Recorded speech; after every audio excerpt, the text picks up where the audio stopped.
El flash de la cámara me cegó por un instante, un estallido de luz blanca que parecía blanquearlo todo, excepto el dolor que empezaba a florecer en mi pecho, denso y punzante. Estábamos en el altar, en esa finca preciosa de la sierra que había costado un dineral, rodeados de hortensias y el murmullo satisfecho de los invitados. Mi hijo, Javier, mi único hijo, estaba radiante con su chaqué.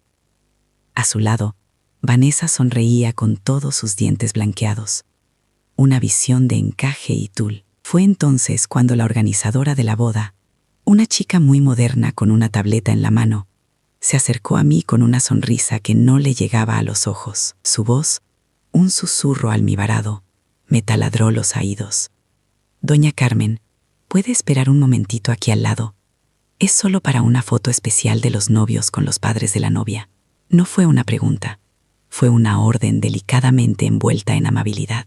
Me tomó suavemente del brazo, con la misma firmeza con la que se aparta un mueble que estorba, y me condujo 2 pasos a la izquierda. Fuera del encuadre, me quedé allí, paralizada, sintiendo el frío de las baldosas de piedra a través de mis zapatos de tacón bajo. El corazón me latía con una fuerza desbocada, un tambor sordo contra mis costillas. Observé la escena como si estuviera detrás de un cristal. El fotógrafo gritaba indicaciones. Eso es, ahora el suegro. Ponga la mano en el hombro de Javier. Perfecto.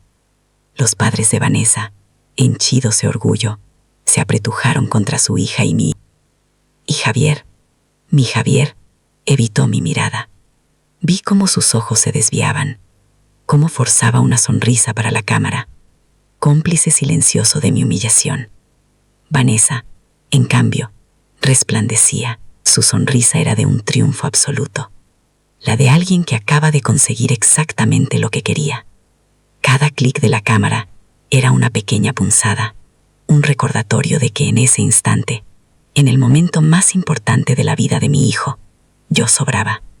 Estaban componiendo la foto de la familia perfecta, y en esa perfección, yo era una pieza discordante que había que eliminar. Cuando terminaron, el grupo se disolvió entre risas y comentarios sobre lo guapos que estaban. Nadie se volvió para buscarme. Nadie pareció notar mi ausencia en esa imagen que se congelaría para siempre. Me quedé sola, aferrada a mi pequeño bolso de mano como si fuera un salvavidas, con la dignidad hecha jirones. El murmullo de los invitados me sonaba lejano, un zumbido sin sentido, un frío glacial que no tenía nada que ver con la brisa de la sierra. Comenzó a subirme por la espalda.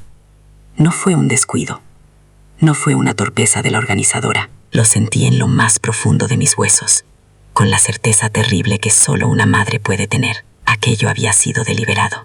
Fue una declaración, y mientras intentaba respirar, tragarme el nudo que me ahogaba la garganta, una única pregunta se instaló en mi mente. Una pregunta que lo eclipsó todo. ¿Por qué mi propio hijo, la persona a la que le había dado todo, permitiría que me hicieran algo así? Para entender el por qué, tuve que rebobinar la cinta de mi vida, y la imagen que apareció no fue la de una madre apartada, sino la de una mujer que había convertido el sacrificio en su principal proyecto vital. Desde que nació Javier, cada céntimo que ganaba, cada decisión que tomaba, giraba en torno a él. Yo vivía en mi piso de Chamberí. Sí, un buen piso, pero austero, lleno de libros y recuerdos, no de lujos ostentosos. Mi ropa, clásica y de buena calidad, pero sin marcas a la vista. Conducía el mismo coche desde hacía 10 años. Ellos, Javier y Vanessa, veían sencillez, incluso tacañería. No entendían que mi vida era una elección deliberada. Cada euro que no gastaba en un bolso de Loewe o en una cena en la calle Jorge Juan era un euro invertido en el futuro de mi hijo. Un futuro que, en ese momento en el altar, sentí que había construido sobre cimientos de arena, a punto de ser barrido por la marea de la ingratitud más cruel. La primera gran inversión fue su educación. No una cualquiera, por supuesto. Javier tenía que ir a la mejor universidad. Se matriculó en Derecho en ICADE, un sueño que yo nunca pude permitirme. Durante 5 años, cada recibo trimestral era una punzada de orgullo y un apretón más a mi propio cinturón. Recuerdo el número exacto, porque lo tengo grabado a fuego en la memoria. Fueron 84.500 euros en total, sin contar los libros, el material, ni los veranos estudiando idiomas en el extranjero, mientras sus amigos se iban de viaje de fin de curso. Yo le pagaba un curso intensivo de inglés jurídico en Londres. Yo comía de tupper en la oficina, revisando balances hasta las tantas, mientras él cenaba en los alrededores de la universidad con sus compañeros. Nunca le faltó de nada. Creía firmemente que le estaba dando las herramientas, no solo para ser un buen abogado, sino un hombre de bien. Cada diploma que colgaba en la pared era para mí una medalla al mérito maternal. Mi vida en aquellos años era una ecuación simple: trabajar para que él pudiera vivir. Fui directora financiera de uno de los grandes del IBEX 35, un puesto que exigía mi alma. Recuerdo el olor a café quemado de la máquina del pasillo a las 11 de la noche, el peso de los dosieres en mi maletín, la tensión constante en los hombros. Renuncié a cenas con amigas, a viajes, a cualquier capricho. Mis vacaciones eran 2 semanas en agosto en el pueblo, mientras que Javier, gracias a mis esfuerzos, conocía media Europa con sus amigos. Él me llamaba para contarme lo increíble que era Roma o Praga, y yo sonreía al teléfono desde mi pequeño balcón en Madrid, sintiendo que su felicidad era la mía. El cansancio se desvanecía al oír su voz emocionada. Pensaba que estaba construyendo un vínculo indestructible, forjado en mi entrega silenciosa y su aparente gratitud. Qué ingenua puede llegar a ser una madre. Cuando aprobó el carné de conducir, la siguiente etapa del plan se puso en marcha. Un hombre necesita su independencia, y eso incluía un coche. No quería que empezara con un cacharro de segunda mano. Tenía que ser algo seguro, fiable y, ¿por qué no?, que le hiciera sentir orgulloso. Se encaprichó de un Audi A3 de color negro brillante que vio en un concesionario. Fui con él, sentí su emoción al sentarse al volante. El vendedor me miró con cierta condescendencia, seguramente pensando que aquella señora de Rebeca no podría permitírselo. Saqué mi talonario y firmé un cheque por el importe exacto, 32.750 euros, pagado al contado. La cara del vendedor fue un poema, la de Javier de pura felicidad. Mientras tanto, yo seguía con mi viejo Peugeot, el que me llevaba al trabajo y al supermercado. Nunca necesité más. Mi lujo era verle a él sonreír, verle avanzar en la vida con el camino despejado de obstáculos económicos. El golpe de gracia, la inversión definitiva en su futuro, fue la entrada del piso. Cuando decidió irse a vivir con Vanessa, ella se enamoró de un apartamento precioso en una urbanización de Pozuelo. Era caro, muy por encima de sus posibilidades reales. Javier me llamó, angustiado. El banco les pedía una entrada que no tenían. No lo dudé ni un segundo. Fui a mi banco, hablé con el señor Morales, mi gestor de toda la vida, y ordené una transferencia. Fueron 120.000 euros. Recuerdo perfectamente la sensación de mi firma en el papel, una mezcla de vértigo y esperanza. Estaba comprando un trozo de su felicidad, de su nido de amor. Imaginaba las cenas de Navidad allí, a mis futuros nietos correteando por ese salón con vistas al jardín. Les di la llave de su futuro, sin pedir nada a cambio. Solo esperaba, supongo, un lugar en su vida, un pequeño rincón de gratitud en ese hogar que yo había ayudado a construir desde los cimientos. Pero mi sacrificio no fue solo económico, y eso es lo que más duele. El dinero, al final, va y viene. Lo que nunca vuelve es el tiempo. Las horas que pasé ayudándole con los deberes de pequeño, las noches en vela cuando tenía fiebre, los partidos de fútbol en mañanas heladas de invierno a los que nunca falté, a pesar del cansancio acumulado de la semana. Fui su confidente, su enfermera, su chofer, su cajero automático y su mayor admiradora. Escuché sus primeros desamores, celebré sus éxitos como si fueran míos, que las lágrimas en sus fracasos. Le entregué mi vida entera, en cuerpo y alma, posponiendo mis propios sueños y necesidades. Creía que eso era ser madre, darlo todo sin esperar nada. El problema es que a veces, cuando no pides nada, es exactamente eso lo que recibes. Nada, ni siquiera el respeto de incluirte en la foto más importante de su vida. Nunca le conté la verdadera magnitud de mi patrimonio, no por desconfianza, sino por principio. Quería que mi hijo fuera un hombre forjado en el esfuerzo, no un niño mimado que viviera de las rentas. Le di todo lo necesario para empezar, pero siempre le inculqué que el resto debía ganárselo él. Pensaba que si sabía que había un colchón millonario esperándole, quizás no lucharía con la misma tenacidad, no valoraría cada logro. Le hablé de mi buena pensión, de mis ahorros de toda una vida, términos vagos que él nunca se molestó en investigar. Aceptó mi ayuda como algo natural, el deber de una madre. Nunca preguntó: «Mamá, ¿Y tú cómo te las arreglas? ¿Estás segura de que puedes permitírtelo? ¿Necesitas algo? La pregunta nunca llegó. Asumió que mi vida era tan sencilla como aparentaba y que mi único propósito era facilitar la suya, una suposición terriblemente acertada y dolorosa. Con el tiempo, empecé a notar cómo Vanessa influía en su percepción de mí. Ella, con su obsesión por las apariencias y su mundo de postureo en Instagram, no podía entender mi discreción. Para ella, si tienes dinero, tienes que enseñarlo. Un día, al llegar a su casa antes de lo previsto, los oí hablar en la cocina. La puerta estaba entornada. La voz de Vanessa, con ese deje de superioridad que tanto la caracteriza, decía: «Javi, cariño, tu madre es un encanto, pero es tan de pueblo. Con esa Rebequita parece sacada de Cuéntame. A ver qué se pone para la boda. Qué miedo me da». Javier no dijo nada. No me defendió. Su silencio en ese momento fue un puñal que se clavó muy hondo. Mi sencillez, mi autenticidad, se había convertido en una fuente de vergüenza para ellos. Yo era la mancha rústica en su lienzo de perfección impostada, una mancha que, evidentemente, había que borrar. Y así me convertí en un personaje secundario en la vida que yo misma había financiado. Acepté mi papel con la resignación de una madre que solo quiere la felicidad de su hijo, incluso si esa felicidad implica hacerse a un lado. Seguí con mi vida tranquila en Chamberí, disfrutando de mis pequeños placeres, un paseo por el Retiro, un café con leche en mi terraza, una buena novela.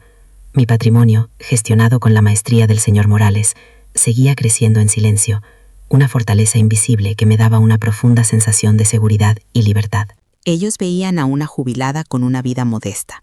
Yo sabía que era una reina en mi castillo de discreción. Mi mayor lujo no era un yate en Ibiza, sino la independencia absoluta, el no deberle nada a nadie y el poder de decidir, en cualquier momento, cerrar el grifo de mi generosidad, un poder que nunca había pensado en usar.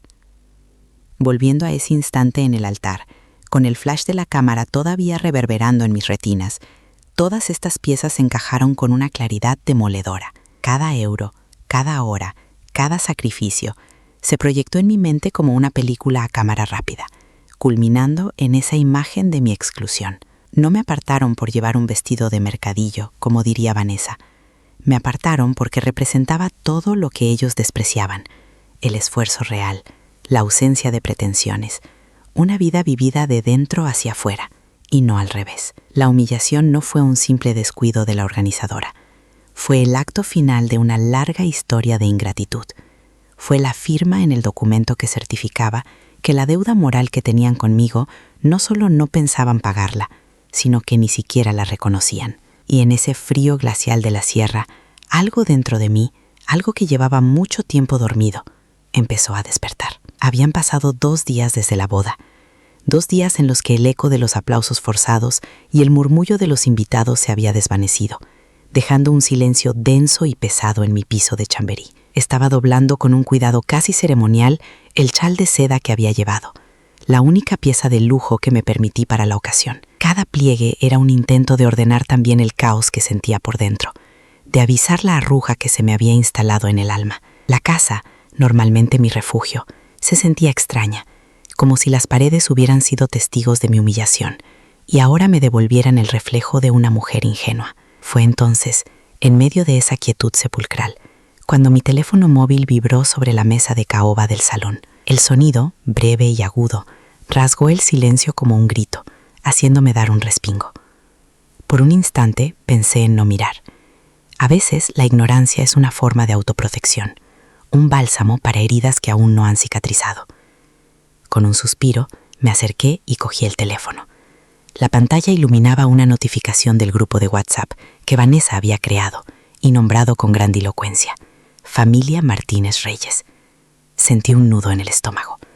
Ver ese nombre era un recordatorio constante de que mi propio apellido, el que le di a mi hijo, había sido relegado a un segundo plano, una concesión más en la larga lista de pequeñas rendiciones. En el chat había varios mensajes de tías y primos con fotos de la boda, emoticonos de corazones y felicitaciones vacías. Y al final, una nota de voz de Vanessa. Duraba apenas 15 segundos. Mi primer impulso fue de curiosidad teñida de esperanza. Quizás era un mensaje desde Ibiza, un audio para contarme lo bien que se lo estaban pasando, una pequeña rama de olivo digital. Acerqué el teléfono a mi oído, esperando oír el sonido de las olas o su risa, deseando, con la desesperación de una madre, que todo hubiera sido un terrible malentendido. La voz de Vanessa llenó el auricular, no con la alegría de una recién casada, sino con un tono conspirador, un susurro cargado de veneno que no reconocí. «Tía, por favor, te lo pido, habla tú, la wedding planner», comenzaba. Mi ceño se frunció. «Tía, ¿a qué tía le enviaba ese mensaje? ¿Y por qué me llegaba a mí?» Mi mente, entrenada durante décadas para analizar datos y encontrar discrepancias, empezó a trabajar a una velocidad vertiginosa. El mensaje no era para mí, era un error, espantoso y revelador error. Seguí escuchando, paralizada, mientras el corazón me empezaba a latir con una violencia sorda contra las costillas, un presentimiento helago recorriéndome la espalda. Cada palabra que salía de su boca era una palada de tierra sobre el ataúd de mi inocencia, y yo seguía escuchando, incapaz de detener la avalancha que estaba a punto de sepultarme por completo, sabiendo que lo que venía a continuación cambiaría absolutamente todo, para siempre. Y entonces llegó la frase, la daga verbal que me atravesó de lado a lado. Que se invente algo para quitar a doña Carmen de la foto del altar. Su look es de mercadilla, tía, te lo juro. Va a contaminar la estética de mi feed. Las palabras flotaron en el aire de mi salón. Tóxicas, irreales, contaminar. Estética. Feed. Un vocabulario ajeno, de un mundo de apariencias huecas que yo nunca había querido entender, se había convertido en la sentencia de mi exclusión. De repente, vi mi reflejo en el cristal de la vitrina, la blusa de seda, la Rebeca de punto que tanto me gustaba, mi pelo cuidadosamente peinado. Eso era un look de mercadillo. Mi presencia, la de la mujer que había pagado esa boda de sueño, contaminaba. El dolor que sentí en ese momento fue físico, una opresión en el pecho tan intensa que me cortó la respiración. La humillación del altar no era nada comparada con esto. Aquello fue un acto público. Esto era la verdad desnuda y cruel, susurrada en la intimidad de una confianza que me creía merecedora. Pero el golpe de gracia, el que me hizo perder el equilibrio y tener que apoyarme en el respaldo de una silla, fue la frase final. Luego ya se las apañará Javi para calmar a su mami. Mami. La palabra, que en sus labios sonaba como un insulto, una burla a mi condición de madre, me golpeó con la fuerza de una bofetada. Y Javi se las apañará. Mi hijo, mi Javier, él lo sabía. No solo lo sabía, sino que era cómplice. Era el encargado de gestionar las consecuencias, de calmarme con alguna mentira piadosa, con un abrazo hipócrita. La imagen de su mirada esquiva en el altar volvió a mi mente, pero esta vez con una claridad aterradora. No era vergüenza, era culpabilidad. Había participado activamente en el plan para apartarme, para borrarme de su vida perfecta de cartón piedra. La traición ya no era solo de una extraña a la que mi hijo había decidido amar. La traición venía del centro mismo de mi existencia, de la única persona por la que lo habría dado todo sin dudar. Dejé caer el teléfono sobre la mesa como si quemara. Mis manos temblaban de una forma que no podía controlar. Me senté, o más bien me derrumbé, en la butaca de orejas donde tantas veces le había leído cuentos a Javier de pequeño. El silencio volvió a apoderarse de la estancia, pero ahora era un silencio diferente, un silencio cargado de las palabras de Vanessa, que rebotaban contra las paredes como ecos fantasmales. Volví a coger el teléfono, con los dedos torpes, y reproduje la nota de voz.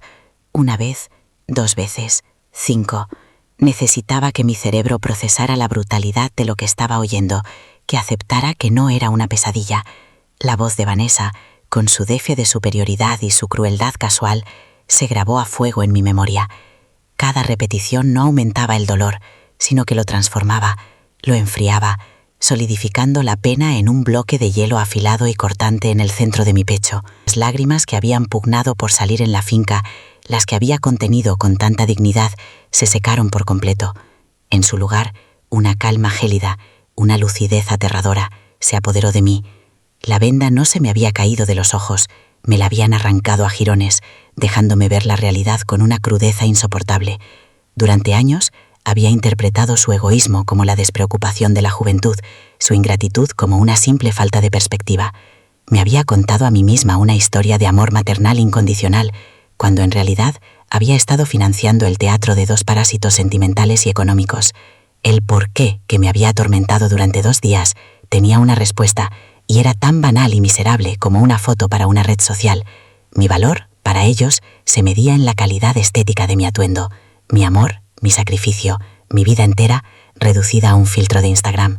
Y en ese instante, sentada en mi butaca, rodeada de los recuerdos de una vida de entrega, la mujer vulnerable y herida murió. La madre abnegada se desvaneció. En su lugar, resurgió la mujer que fui durante 30 años, la directora financiera, la estratega que analizaba balances, identificaba activos tóxicos y cortaba las líneas de crédito sin que le temblara el pulso. De repente, vi todo con una claridad meridiana. Vi el piso de Pozuelo, el Audi A3, la carrera en ICADE, la boda en la sierra, no como regados de amor, sino como una serie de inversiones de alto riesgo con un retorno nulo. Y como cualquier buena gestora de patrimonio sabe, cuando una inversión resulta ser fraudulenta, el primer paso no es lamentarse. El primer paso es liquidar la posición, minimizar las pérdidas y asegurarse de que los responsables rindan cuentas. El juego había cambiado. Ya no se trataba de mi corazón roto, se trataba de mi patrimonio. Y, a diferencia de mi amor, no era incondicional. El llanto no llegó. Esperaba un torrente de lágrimas, una de esas tormentas de pena que te dejan vacía y temblorosa. Pero mi cuerpo se negó a concederme ese alivio. En su lugar, sentí como el temblor de mis manos cesaba, como mi respiración, antes entrecortada, se volvía lenta y profunda. El nudo en mi garganta no se disolvió, sino que se endureció, transformándose en una bola de hielo macizo y cortante en el centro de mi pecho. La madre herida, la mujer humillada, se retiró a un rincón oscuro de mi ser, y en su lugar emergió la directora financiera, la estratega, la mujer que durante 30 años había navegado por las aguas infestadas de tiburones del IBEX 35, y esa mujer no lloraba, esa mujer no gritaba, esa mujer, ante un activo tóxico que amenazaba con contaminar todo su portafolio vital, simplemente, y con una frialdad quirúrgica, diseñaba una estrategia de salida. La confrontación directa era un acto emocional, impulsivo, y yo ya no sentía nada, solo una claridad gélida y un propósito inquebrantable. El juego, su juego, había terminado. Ahora empezaba el mío. Mi primer movimiento fue un acto de pura hipocresía, un ensayo para el papel que estaba a punto de interpretar. Cogí el móvil, abrí de nuevo el chat familiar y respondí al aluvión de fotos de su luna de miel en Ibiza que habían empezado a mandar. Él con una camisa de lino abierta, ella con un bikini minúsculo y unas gafas de sol que probablemente costaban más que mi compra de todo el mes. Tecleé con una calma que me sorprendió a mí misma. ¡Qué maravilla de sitio, hijos! Disfrutad muchísimo, os lo merecéis todo. Un beso enorme. Adjunté un emoticono de un corazón y otro de un sol radiante. Cada letra que pulsaba era una pequeña mentira, un ladrillo más en el muro que estaba construyendo entre mi verdadero yo y la mami a la que planeaban calmar. Al pulsar enviar, sentí un sabor amargo en la boca, el regusto metálico de la traición de vuelta. Era el primer paso, el más difícil. Había establecido el precedente. Para ellos todo seguía igual. La ilusa y generosa doña Carmen seguía aplaudiendo su felicidad desde la barrera, sin sospechar nada. Al día siguiente, a las 9 en punto de la mañana, me senté en el escritorio de Caobe en mi despacho, la misma mesa desde la que había cerrado acuerdos millonarios y despedido a ejecutivos incompetentes. Descolgué el teléfono y marqué el número directo del señor Morales, mi gestor de banca privada desde hacía más de 20 años. No era solo un empleado del banco, era un cómplice silencioso de mi discreción, un guardián de la fortaleza que yo había construido. Su voz, siempre formal y tranquilizadora, sonó al otro lado de la línea. «Doña Carmen, qué alegría oírla. ¿Todo bien por Madrid?» No hubo preámbulos, no hubo charlas sobre el tiempo. Fui directa al grano, con el mismo tono que usaba en las reuniones del Consejo de Administración. «Señor Morales, buenos días. Necesito que preste mucha atención a lo que voy a decirle. Es una orden de carácter urgente e irrevocable». Hubo un breve silencio al otro lado, una pausa cargada de profesionalidad. Sabía que me estaba escuchando con la máxima concentración, listo para ejecutar mis órdenes sin hacer preguntas. «A partir de este mismo instante», continué, con la voz firme y desprovista de cualquier emoción, «quiero que revoque cualquier poder o autorización que mi hijo, Javier García, pueda tener sobre cualquiera de mis cuentas, fondos de inversión o productos financieros. Quiero que su nombre sea eliminado como beneficiario secundario de mi plan de pensiones y que se anule cualquier disposición que le permitiera actuar en mi nombre bajo cualquier circunstancia, incluida la de incapacidad». Hice una pausa, dejando que el peso de mis palabras se asentara. «Y lo más importante, señor Morales, bajo ningún concepto, y repito, Bajo ningún concepto. Mi patrimonio puede ser utilizado como aval o garantía para cualquier tipo de préstamo, crédito o producto financiero que él o su esposa, Vanessa Reyes, soliciten. Quiero un bloqueo total, un cortafuegos. ¿Ha quedado claro? El mensaje era inequívoco. Estaba desheredando a mi hijo, en vida, no legalmente, aún no, pero sí financieramente. Estaba cortando el cordón umbilical de oro que yo misma había forjado y que él había dado por sentado durante 35 años. La respuesta del señor Morales fue la personificación de la discreción y la lealtad. No hubo preguntas incómodas, ni un atisbo de sorpresa en su voz.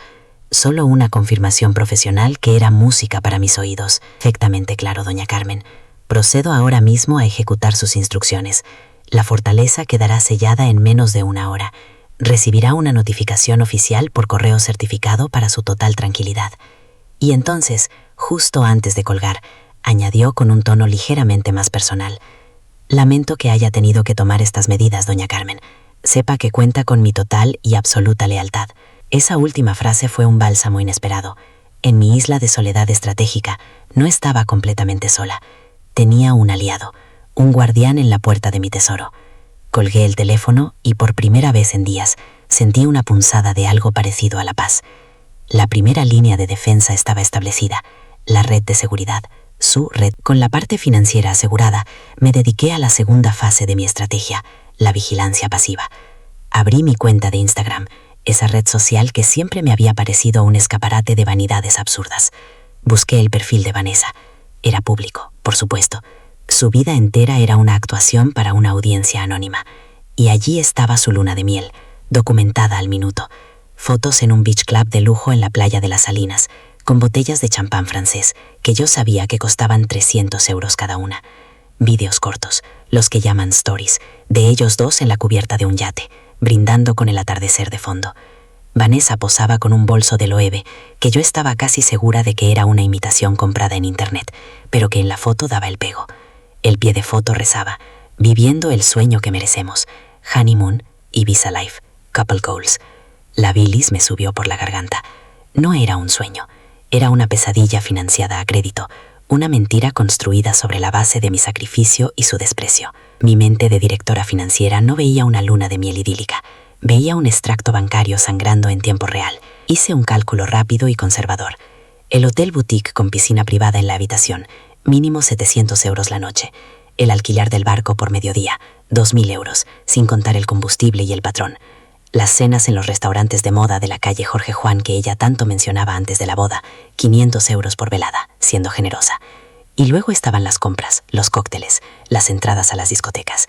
Me salía una cifra que superaba con creces los 10.000 euros en apenas 4 días. Conocía el sueldo de Javier en su mediocre despacho de abogados y sabía, por una discreta consulta que le pedía al señor Morales, que Vanessa estaba en las listas de ASNEF por varias tarjetas de crédito impagadas. No cuadraba.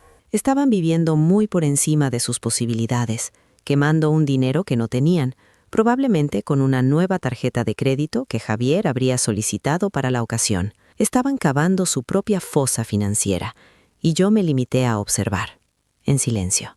De vez en cuando me enviaban una foto por WhatsApp directamente a mí, como una concesión a la mami que se había quedado en casa. Una de ellas me llegó mientras regaba los geranios de mi balcón. Eran ellos, sonriendo a cámara, con el mar increíblemente azul a sus espaldas. «Mira qué vistas, mamá. Ojalá estuvieras aquí». La hipocresía era tan descarada que casi resultaba cómica. Mi pulgar flotó sobre la pantalla, tentado de escribir la verdad, de preguntarles con qué dinero estaban pagando ese paraíso artificial. Pero me contuve. Respiré hondo, recordé mi plan y tecleé una respuesta tan falsa como su felicidad. «¡Qué preciosidad, hijos! Guardadme un poquito de sol en la maleta. Disfrutad el uno del otro». Acompañé el mensaje con un par de emoticonos sonrientes. Cada interacción era una prueba de mi autocontrol, un ejercicio de disciplina que me recordaba a las negociaciones más tensas de mi carrera. Mantener la calma, no mostrar tus cartas, dejar que el oponente se confíe. Era un manual que conocía de memoria. Los días pasaban y mi rutina no se alteró. Paseaba por el Retiro, me tomaba mi café con leche en la terraza de siempre, leía las novelas que tenía pendientes. Para cualquier observador externo, yo era simplemente Doña Carmen, una jubilada con una vida tranquila y predecible. Nadie podría haber adivinado la tormenta que se estaba gestando en mi interior, ni la compleja operación que dirigía desde el silencio de mi piso en Chamberí. La paciencia, había aprendido hacía mucho tiempo, es la mayor virtud de un inversor. No se trata de una espera pasiva, sino de una vigilancia activa, de saber que has colocado tus piezas en el tablero de la manera correcta y que solo es cuestión de tiempo que el movimiento de tu oponente le lleve directamente a tu trampa. Ellos seguían publicando fotos, cada vez más ostentosas, más desesperadas por proyectar una imagen de éxito. Y yo esperaba. Sabía que el dinero, especialmente el dinero que no se tiene, se acaba, y el suyo estaba a punto de hacerlo. Una tarde, el señor Morales me llamó para una consulta rutinaria sobre unos fondos de inversión. Al final de la conversación, con su habitual discreción, me informó: «Doña Carmen, solo para su conocimiento, esta mañana hemos recibido una solicitud de un préstamo personal rápido a nombre de su hijo. Como usted ordenó, ha sido denegada automáticamente al no poder presentar ningún tipo de aval válido». No dije nada, solo un escueto: «Gracias, señor Morales, le agradezco la información». Pero al colgar, una sonrisa fría se dibujó en mi rostro. La primera ficha de dominó había caído. La desesperación había empezado a hacer mella. Intentar pedir un préstamo en plena luna de miel era una señal inequívoca de que las tarjetas de crédito habían llegado a su límite. El castillo de naipes que habían construido en Ibiza estaba empezando a tambalearse por los cimientos. El final estaba más cerca de lo que ellos imaginaban. Y yo estaba lista. Seguí con mi vida, pero ahora con una nueva sensación de poder. Ya no era la víctima de su crueldad, sino la arquitecta silenciosa de sus consecuencias. Cada foto que Vanessa subía de un nuevo cóctel o de una nueva prenda de marca era para mí un clavo más en su propio ataúd financiero. Yo, que podría haber comprado esa isla entera si me lo hubiera propuesto, encontraba un placer perverso en mi propia austeridad. Mientras ellos se ahogaban en deudas para aparentar una vida de lujo, yo disfrutaba de la riqueza verdadera, la libertad de no deberle nada a nadie, la libertad de saber que mi futuro estaba asegurado por décadas de trabajo inteligente y no por un puñado de fotos bonitas. La trampa estaba perfectamente tendida. El cebo, su propio ego y su insaciable sed de apariencias, había sido mordido con avidez. Ahora solo quedaba esperar el sonido inconfundible del mecanismo al cerrarse de golpe sobre ellos. Esa noche me preparé una cena sencilla: una tortilla francesa y una ensalada de tomate. Comí en la cocina, con la ventana abierta, dejando que la brisa de la noche madrileña refrescara la estancia. El teléfono móvil descansaba sobre la encimera, en silencio. Sabía que no tardaría en sonar. Podía sentirlo en el aire, una tensión que precedía a la tormenta. No sentía nervios ni ansiedad. Sentía una calma absoluta, la calma de quien sabe que tiene todas las cartas ganadoras en la mano. La mujer que habían apartado en el altar, la mami de aspecto sencillo, cuyo look contaminaba su estética, estaba a punto de darles una lección magistral sobre la diferencia entre el valor y el precio. Y esa lección, a diferencia de su carrera, de su coche y de su casa, no la había financiado yo. Esa se la iban a tener que pagar ellos, con intereses, y el primer plazo estaba a punto de vencer. La vuelta de su idílica luna de miel estaba programada para el domingo por la tarde. Yo lo sabía, no porque me lo hubieran comunicado con especial interés, sino porque Vanessa había publicado una foto de sus billetes de avión, convenientemente tapando el precio, pero dejando ver el logo de la aerolínea en una de sus stories de despedida. El domingo llegó y pasó en un silencio sepulcral. Ni un mensaje, ni una llamada. Esperaba que la realidad, en forma de extractos bancarios y límites de crédito superados, les golpeara al aterrizar en Barajas. Sin embargo, la estrategia de la espera pasiva ya no me bastaba. El depredador no solo espera que la presa caiga en la trampa, a veces le da un pequeño empujón. Decidí que era el momento de pasar a la ofensiva, de construir activamente el escenario de su caída. Necesitaba que se sintieran seguros, victoriosos y, sobre todo, profundamente arrogantes. La mejor manera de hacerlo era ofrecerles exactamente lo que su ego anhelaba: una celebración pública de su estatus recién adquirido, financiada, por supuesto, por la mami a la que tanto despreciaban en privado. Mi plan tomó forma con la claridad de una ecuación matemática. Un simple café en mi casa de Chamberí no serviría. Mi piso, con sus muebles de caoba y su aire de elegancia clásica, era para ellos un recordatorio de esa sencillez de pueblo que tanto les avergonzaba. No, la trampa debía estar en su territorio, en un lugar que validara su fantasía de pertenecer a la élite madrileña. Abrí el ordenador y busqué los restaurantes que Vanessa mencionaba sin cesar en sus redes sociales, esos templos del postureo en el barrio de Salamanca, donde el precio de un plato principal equivale a mi factura de la luz de 3 meses. Elegí el más ostentoso, uno con una estrella Michelin y una lista de espera de semanas, famoso por su clientela de futbolistas y celebridades de medio pelo. Llamé, y usando un nombre y unos contactos de mi vida anterior, que el señor Morales se encargó de refrescar, conseguí una mesa para 3 en la terraza para el martes por la noche. El cebo, caro y brillante, estaba listo. Solo tenía que lanzarlo. El lunes por la mañana cogí el teléfono con la delicadeza de quien manipula un explosivo. Marqué su número. La voz de Javier sonó al otro lado, con un deje de cautela, como un animal que olfatea una trampa. Pero mi voz fue un bálsamo, un arroyo de miel. Javier, hijo mío, ¿qué tal el viaje de vuelta? Espero que estéis descansando. Os llamo para proponeros algo. Me haría muchísima ilusión invitaros a cenar mañana, para celebrar vuestro matrimonio como Dios manda. En un sitio especial. Hubo un silencio, y pude oír el susurro de Vanessa de fondo. Luego la voz de Javier cambió. Se llenó de un entusiasmo mal disimulado. «Mamá, qué detallazo». «Claro que sí». «¿Dónde habías pensado?» Con una estudiada indiferencia solté el nombre del restaurante. El silencio al otro lado fue aún más denso, cargado de incredulidad y avaricia. Pude imaginar sus ojos abriéndose como platos, calculando el coste de la velada y el valor de su victoria. «Nos encantaría, mamá. De verdad nos hace muchísima ilusión», dijo finalmente, con una calidez tan falsa que casi podía olerla a través del teléfono. La aceptación fue inmediata y efusiva, como esperaba. Vanessa incluso cogió el teléfono para añadir su propio toque de veneno edulcorado. «Suegri, qué maravilla. Justo el otro día le decía a Javi que teníamos que ir a ese sitio. Eres la mejor, de verdad». La palabra suegri, que nunca usaba, me revolvió el estómago. Era la palabra que reservaba para sus publicaciones de Instagram, para la construcción de su personaje de nuera perfecta. Colgué el teléfono con una sensación de náusea y triunfo.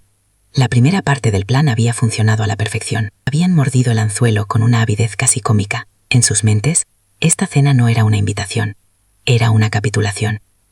La mami había entendido su lugar, se había dado cuenta de su error, y ahora intentaba comprar su perdón con una cena de lujo. Estaban convencidos de que volvían a tener el control, de que el grifo de mi generosidad volvía a estar abierto de par en par. La soberbia es el narcótico más potente, y ellos estaban completamente intoxicados. Mi preparación para la cena fue un acto de guerra psicológica silenciosa. Mientras imaginaba a Vanessa probándose media docena de vestidos llamativos, comprados a plazos, yo abrí el armario y saqué mis armas secretas.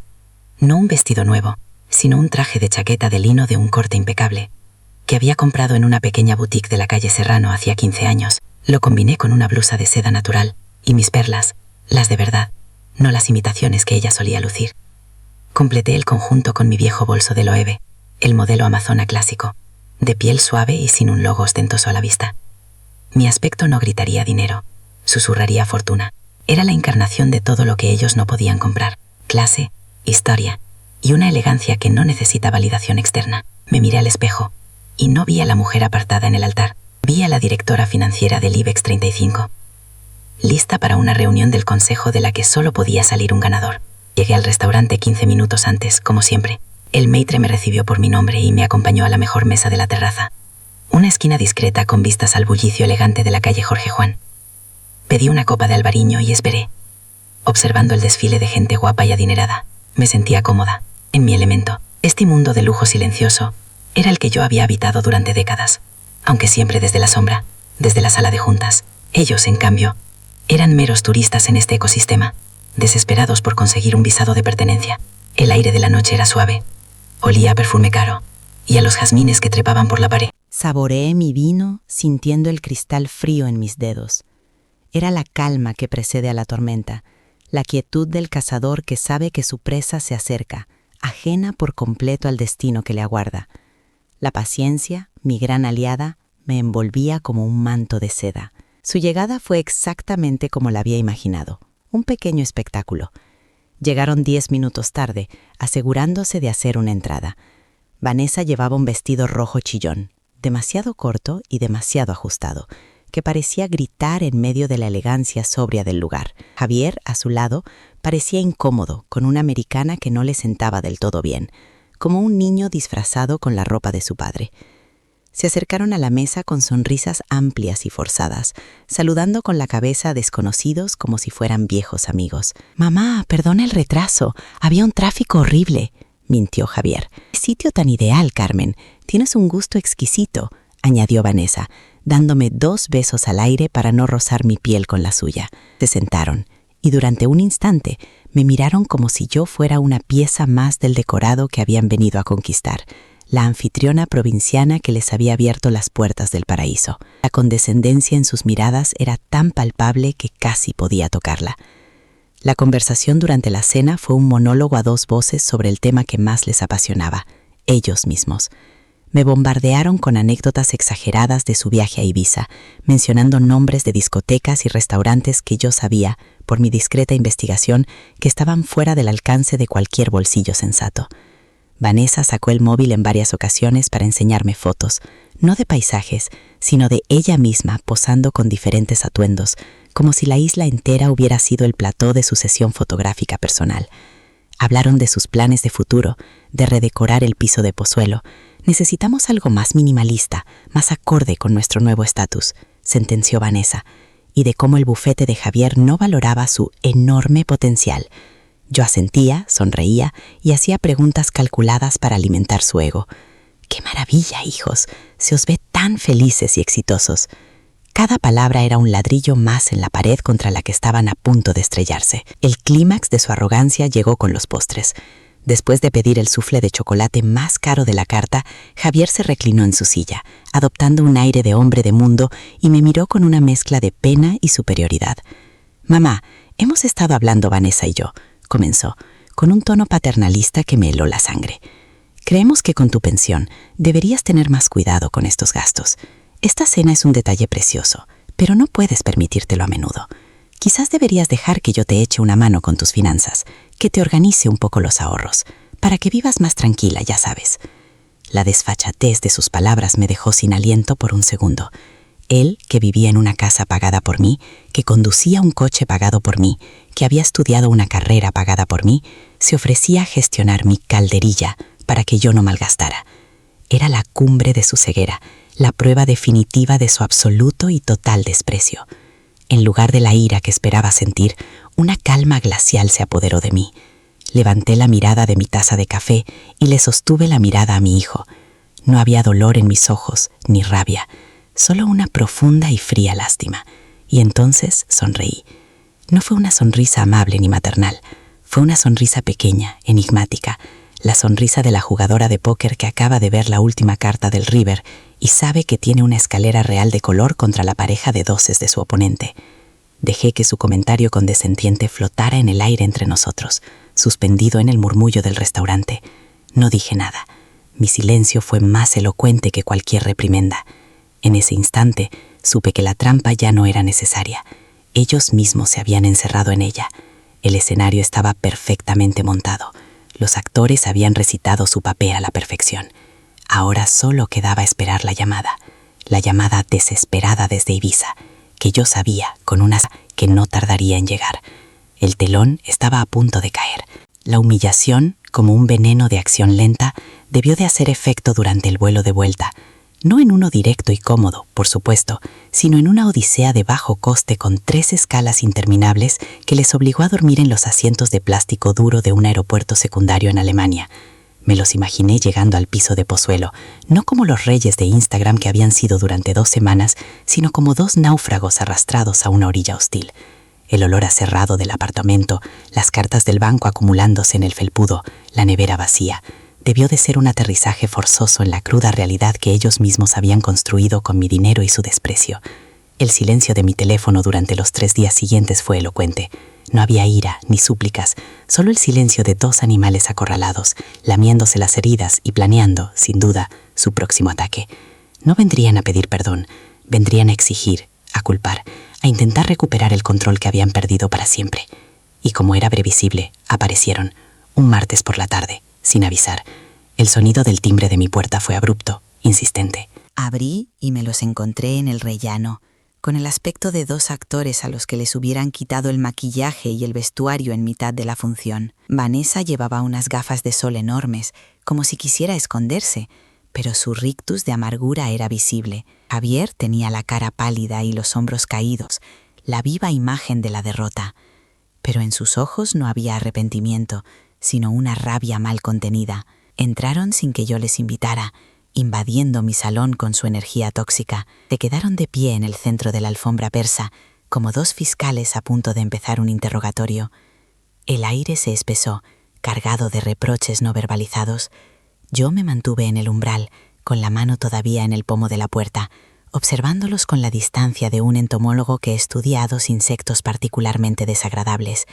No sentía pena, ni siquiera rencor, solo una curiosidad fría por ver cuál sería su siguiente y patético movimiento. Fue Javier quien rompió el silencio, con una voz que pretendía ser firme pero que temblaba de impotencia. «Mamá, ¿se puede saber qué pretendías?», espetó, gesticulando con una crispación que no le había visto nunca.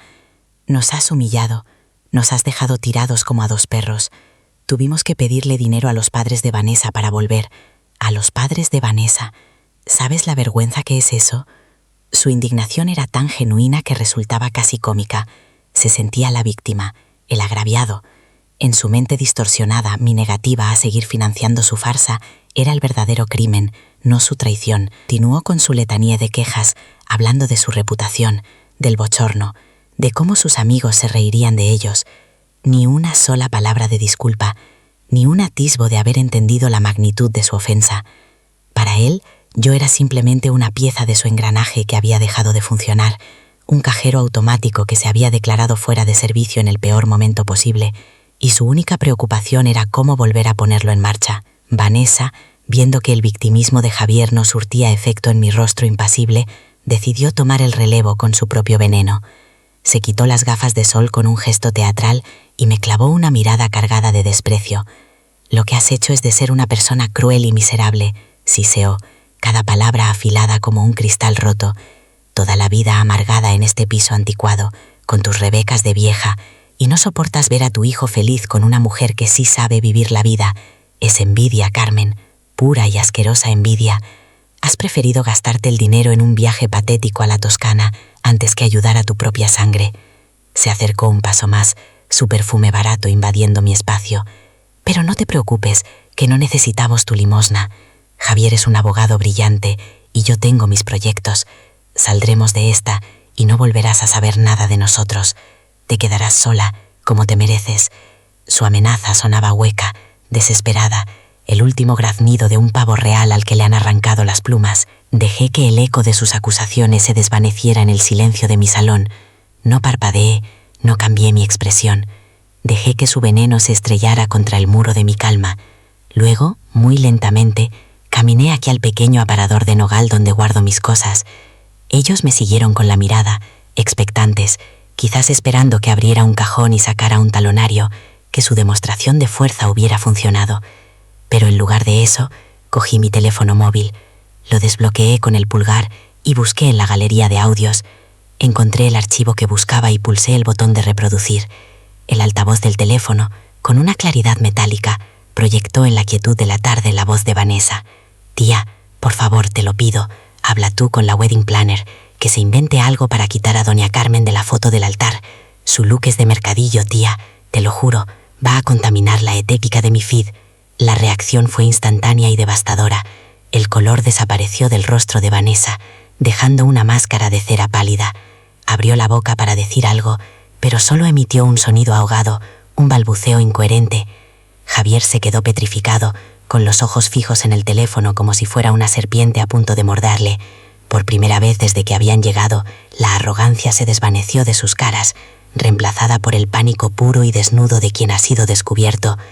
La prueba de su traición, reproducida en el mismo salón lleno de recuerdos de la infancia de Javier, era irrefutable. El silencio que siguió al final del audio fue más pesado y acusador que cualquier grito. Habían quedado expuestos, despojados de todas sus mentiras, y su fealdad interior era ahora tan visible como el vestido rojo chillón que Vanessa había llevado a la cena. La máscara se había hecho añicos, y lo que quedaba debajo era patético y miserable. «Contaminar», dije yo, con una voz tranquila, casi didáctica, saboreando la palabra. Es una palabra curiosa, ¿no creéis? Me acerqué a la ventana, dándoles la espalda por un momento, observando el trasiego de la gente en la calle. Durante 30 años me he levantado cada mañana a las 6 para ir a gestionar un patrimonio de miles de millones de euros. He negociado con presidentes de gobierno y con los tiburones más despiadados de la bolsa. Y todo ese tiempo pensaba que estaba construyendo un futuro para mi hijo, pero me equivoqué.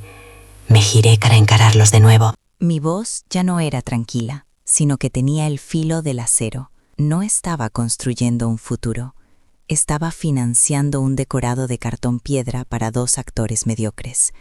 Estaba realizando una inversión, y como cualquier inversor sabe, hay que saber reconocer un activo tóxico cuando lo ves.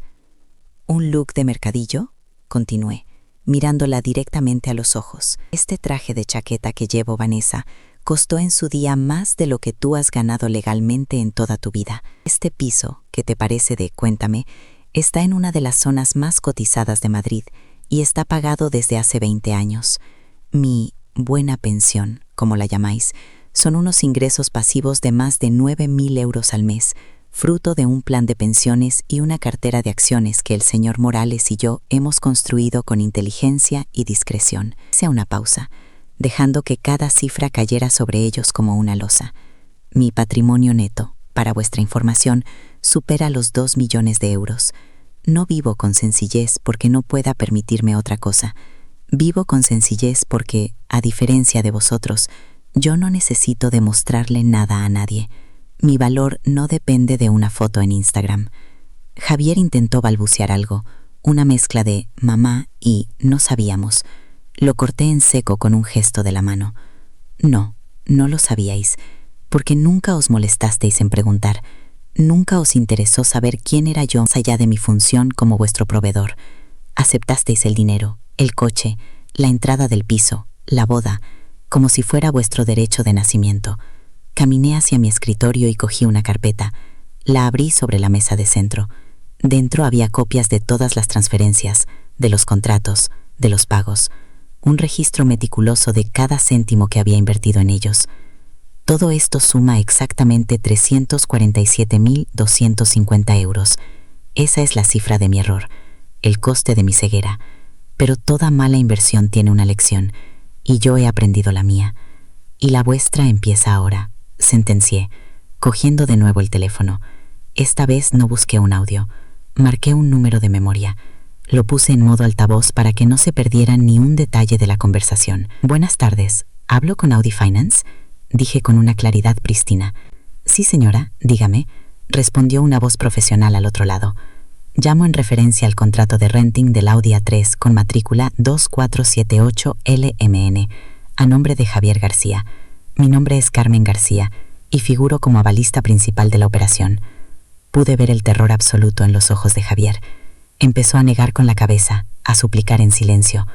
Vanessa se había quedado muda, con la cara descompuesta. El coche, su gran símbolo de estatus en la urbanización de Pozuelo, el vehículo que usaban para ir a cenar a sitios que no podían pagar, estaba en juego. Verá, continué, con la misma calma con la que habría cancelado una suscripción a una revista. Mis circunstancias han cambiado y deseo retirar mi aval de forma inmediata y con efecto a partir de este mismo momento. Entiendo que según la cláusula 14b del contrato, esto implica la rescisión del mismo y la recuperación inmediata del vehículo por parte de la financiera. Hubo una breve pausa, mientras el agente al otro lado tecleaba en su ordenador. Sí, señora García, lo tengo aquí. Puedo confirmar su solicitud. Procederemos a enviar una grúa para la recogida del vehículo en las próximas 24 horas. ¿Hay algo más en lo que pueda ayudarla? No, eso es todo. Muchas gracias por su eficiencia, respondí, y colgué. El clic del teléfono al finalizar la llamada resonó en el salón como un disparo. El golpe de gracia había sido ejecutado. Me levanté y caminé hacia la puerta, abriéndola de par en par. El rellano, antes un escenario, era ahora su única salida. No les miré. Mi mirada se perdió en el pasillo, en el futuro. La función ha terminado, dije, con una voz desprovista de toda emoción. El piso de Pozuelo, cuya entrada, como bien sabéis, pagué yo. Imagino que no tardará en salir al mercado para cubrir vuestras deudas. El coche, como acabáis de oír, ya no es vuestro. Vuestros amigos, a los que habéis tenido que pedir dinero, probablemente no tarden en reclamároslo. Me volví para mirarles por última vez, no como a un hijo y su esposa, sino como a dos extraños, dos desconocidos con los que había tenido la desgracia de cruzarme. Eran dos figuras patéticas, rotas, despojadas de todo su brillo artificial. La palidez de Javier era cadavérica. Vanessa sollozaba en silencio, unas lágrimas falsas que no conmovían a nadie. A partir de este preciso instante, declaré, y mi voz fue la de un juez dictando una sentencia irrevocable. Os toca vivir la vida que os podéis permitir, no la que yo os he financiado. Os toca descubrir el valor real del esfuerzo, el peso de las facturas y la humillación de la deuda. Os toca, en definitiva, madurar. Mi tono no era de enfado, sino de una finalidad absoluta, como quien cierra un libro para siempre. Habéis contaminado mi vida durante demasiado tiempo con vuestra ingratitud y vuestro egoísmo. La cuarentena ha terminado. Ahora, por favor, salid de mi casa y no volváis nunca más. No esperé respuesta. Me di la vuelta y me dirigí hacia la cocina, dejando la puerta abierta a mi espalda. Oí sus pasos vacilantes, el sonido de sus sollozos y finalmente, el clic suave de la puerta al cerrarse. Un silencio profundo y reparador llenó el apartamento. Me serví un vaso de agua fresca y me asomé al balcón. El sol de la tarde bañaba los tejados de Chamberí con una luz dorada. Respiré hondo, llenando mis pulmones de aire limpio, libre de su toxicidad. No sentía euforia ni la alegría de la venganza. Sentía algo mucho mejor. Paz, la paz de haber cortado un tumor de raíz, la serenidad de haber recuperado el control de mi propia vida. Había liquidado el activo más tóxico de mi cartera, y las pérdidas, aunque dolorosas, eran asumibles. El futuro, por primera vez en mucho tiempo, era enteramente mío. La deuda moral que tenían conmigo nunca sería saldada, pero la deuda económica que yo había contraído con mi propia dignidad quedaba, desde ese instante, completamente cancelada. El telón había caído, y la protagonista, por fin, era libre. El llanto de Vanessa, al principio un sollozo contenido, se convirtió en un gemido lastimero mientras salían al rellano. Pude oír a través de la puerta cómo Javier intentaba calmarla con susurros inútiles, su propia voz rota por la incredulidad y la desesperación. Seguramente, en su camino hacia el ascensor, se cruzaron con doña Elvira, la portera, que en ese momento subía con el correo. Me la imaginé observando la escena con su mirada aguda y curiosa, a la influencer de moda con el maquillaje corrido y al joven abogado con el rostro desencajado, una estampa muy diferente a la que solían proyectar. La humillación ya no era privada, ya no estaba contenida entre las cuatro paredes de mi salón. Acababa de empezar a extenderse, como una mancha de aceite, por el pequeño universo de apariencias que tanto se habían esforzado en construir. Su caída no sería un estruendo, sino un lento y vergonzoso desmoronamiento a la vista de todos. Mientras ellos descendían en el ascensor hacia su nueva irrealidad, yo me preparé una taza de té. Me senté en mi butaca de orejas, la misma en la que me había derrumbado días atrás, pero la sensación era completamente diferente. Ya no había un nudo en mi garganta, sino una sensación de ligereza, de espacio. Había extirpado la parte enferma de mi vida, y aunque la cicatriz permanecería, ya no dolía. El silencio de la casa ya no era opresivo, sino sereno. Era el silencio de la victoria, de la justicia política. Bebí un sorbo de té, caliente y reconfortante. El sabor amargo del dolor había sido reemplazado por la dulce satisfacción de la soberanía recuperada. La reina había vuelto a su trono, y el castillo, mi pequeño y discreto castillo de Chamberí, volvía a ser una fortaleza inexpugnable, protegida no por muros de piedra, sino por la muralla indestructible de la autoestima y la independencia financiera. Las noticias, en una urbanización como la de Pozuelo, vuelan más rápido que la fibra óptica. La primera pieza del dominó cayó al día siguiente, con un estruendo que debió de oírse en todo el vecindario. La grúa de Audi Finance, un vehículo imponente y amarillo chillón, se presentó a las 10 de la mañana para llevarse el flamante A3 negro. Me contó doña Elvira, mi portera, que su prima trabaja de conserje en esa urbanización y que el espectáculo fue digno de una película de Almodóvar. Vanessa, en bata de seda de imitación, salió a la calle gritando que era un error, mientras los vecinos observaban la escena desde sus ventanas, con esa mezcla de curiosidad y regocijo que provoca la desgracia ajena. Ese coche no era solo un medio de transporte, era el pilar central de su castillo de naipes, el símbolo de un estatus que ya no podían sostener. Su humillación ya no era un secreto familiar, sino el cotilleo del día en el grupo de WhatsApp de la comunidad de propietarios. El segundo golpe, más silencioso pero infinitamente más destructivo, fue interno. Sin el lubricante de mi dinero, La maquinaria de su matrimonio empezó a chirriar hasta detenerse. Me los imagino en ese piso de diseño de IKEA, con las paredes vacías donde planeaban colgar obras de arte que nunca comprarían, lanzándose acusaciones como si fueran cuchillos. Ella le recriminaría su falta de ambición, su incapacidad para gestionar a su propia madre. Él, finalmente liberado del yugo de la complacencia, le echaría en cara su vida de fantasía, sus deudas, sus proyectos de influencer que nunca generaron un solo euro, y por supuesto, aquella fatídica y estúpida nota de voz. El amor que se profesaban, tan artificial como los filtros que usaba Vanessa en sus fotos, no resistió el primer extracto bancario en números rojos. Se habían casado enamorados de un estilo de vida, no el uno del otro. Y cuando el estilo de vida se desvaneció, no quedó absolutamente nada que los uniera. Mientras su mundo se desmoronaba, el mío florecía en la serenidad. Las primeras 2 semanas las dediqué a una especie de exorcismo doméstico. Saqué del trastero todas las cajas que guardaban los recuerdos de la infancia de Javier, sus trofeos de fútbol, sus dibujos, los álbumes de fotos. No las tiré, no soy un monstruo. Simplemente las empaqueté y se las envié por mensajero a su oficina. Un acto simbólico de devolverle su pasado para que yo pudiera, por fin, adueñarme de mi presente y de mi futuro. Retomé el contacto con viejas amigas del banco, mujeres brillantes con las que había perdido el contacto por dedicar cada minuto libre a mi hijo. Volvimos a quedar para tomar el aperitivo, para ir al teatro. Y en sus conversaciones, en sus risas, redescubrí a la Carmen que había sido antes de ser solo la madre de Javier. Una mujer interesante, con opiniones, con una vida propia. El silencio en mi piso de Chamberí ya no era el de la soledad, sino el de la paz. Una mañana, sentada en mi terraza con una taza de café, tomé la decisión. No fue un impulso, sino una conclusión lógica, el siguiente paso en mi plan de liberación. Llamé a mi agencia de viajes de toda la vida, la que usaba para mis viajes de trabajo, y pedí hablar con la señora Adela.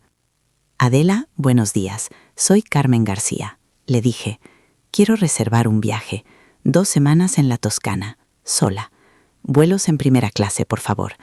Y quiero el mejor hotel de Florencia, uno con vistas al Arno, y un coche de alquiler, un descapotable bonito, para perderme por las colinas de la Chianti. Mientras Adela tomaba nota, emocionada, yo sentía como cada palabra era un acto de reafirmación. Durante 35 años, mis ahorros habían financiado los sueños de otro.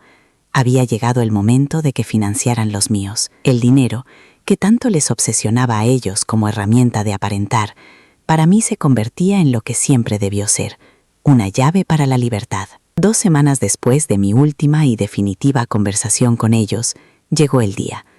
No salí de casa a escondidas. Me vestí con mi traje de lino color crudo, el mismo que había llevado a aquella cena infame, y un taxi me llevó a la Terminal 4 de Barajas. La sala VIP era un oasis de calma y lujo discreto. Me senté en un cómodo sillón de cuero, pedí una copa de cava bien fría y saqué mi pasaporte. El momento era perfecto. Sostuve la copa con una mano y el pasaporte con la otra, sonriendo a la cámara de mi móvil. No era la sonrisa forzada del altar, sino una sonrisa genuina, que me nacía desde el fondo del alma. Abrí Instagram, esa herramienta que tanto daño me había hecho, y la convertí en mi heraldo. Subí la foto y escribí un texto breve, conciso y devastador en su elegancia. Por fin de vacaciones, con el dinero que no se fue en ingratitud. Primera parada, la Toscana. Pulsé publicar y apagué el teléfono. El zasca final había sido enviado. No necesité ver sus reacciones para saber el efecto que tuvo aquella publicación. Pude imaginar el teléfono de Vanessa vibrando con las notificaciones de sus amigas, las mismas que habrían oído los rumores de su debacle financiera. Verían la foto de la suegri de pueblo en la sala VIP de un aeropuerto, a punto de embarcar en un vuelo en primera clase hacia un destino de ensueño, mientras ellos estaban atrapados en Pozuelo, haciendo malabares para pagar la factura de la luz. Mi foto no era un simple alarde, era la prueba irrefutable de que la verdadera clase, la auténtica riqueza, no reside en lo que se muestra, sino en lo que se es. Había destruido su narrativa, había contaminado su feed con la verdad. La estética que tanto le preocupaba a Vanessa se había visto manchada, no por mi Rebeca de punto, sino por la cruda realidad de su propia mediocridad y miseria moral. La justicia poética a veces tiene un sentido del humor exquisito. Mi viaje a la Toscana fue más que unas vacaciones, fue un renacimiento. Conduje durante horas por carreteras secundarias, con el sol en la cara y el viento en el pelo. sintiendo cómo el aroma de los cipreses y la lavanda limpiaba los últimos vestigios de amargura. Me alojé en pequeños hoteles con encanto, cené en trattorías donde la dueña me trataba como a una vieja amiga y pasé tardes enteras en el Ponte Vecchio, simplemente observando el mundo pasar. No me sentí sola ni un solo instante. Me sentí completa, dueña de mi tiempo y de mis decisiones. Descubrí que la mejor compañía que se puede tener es la de una misma cuando se está en paz. Comprendí que la vida que había aparcado durante tantos años me estaba esperando, paciente, con los brazos abiertos. Y en la belleza serena de un atardecer sobre Florencia, me perdoné. Me perdoné por mi ceguera, por mi sacrificio inútil. Y brindé por la mujer que era y por la vida que me quedaba por delante. He aprendido la lección más dura y valiosa de mi vida. El amor de una madre, por definición, debería ser incondicional, pero el respeto y los recursos no tienen por qué serlo. Darlo todo sin esperar nada a cambio no es un acto de generosidad, es un pasaporte a la invisibilidad. Descubrí que mi mayor patrimonio no estaba en la cartera de acciones que gestionaba el señor Morales, sino en mi propia independencia, en mi dignidad y en la capacidad de decir, basta. Aquella humillación en el altar no fue el final de mi historia, fue el prólogo de mi verdadera vida. Ahora, cada mañana, cuando me asomo a mi balcón en Chamberí y riego mis geranios, no pienso en el hijo que perdí, sino en la mujer que recuperé. Y esa, sin duda, ha sido la inversión más rentable de toda mi existencia. La libertad, al final, no tiene precio, pero sí tiene un valor incalculable. Y yo, por fin, he aprendido a cotizar al alza.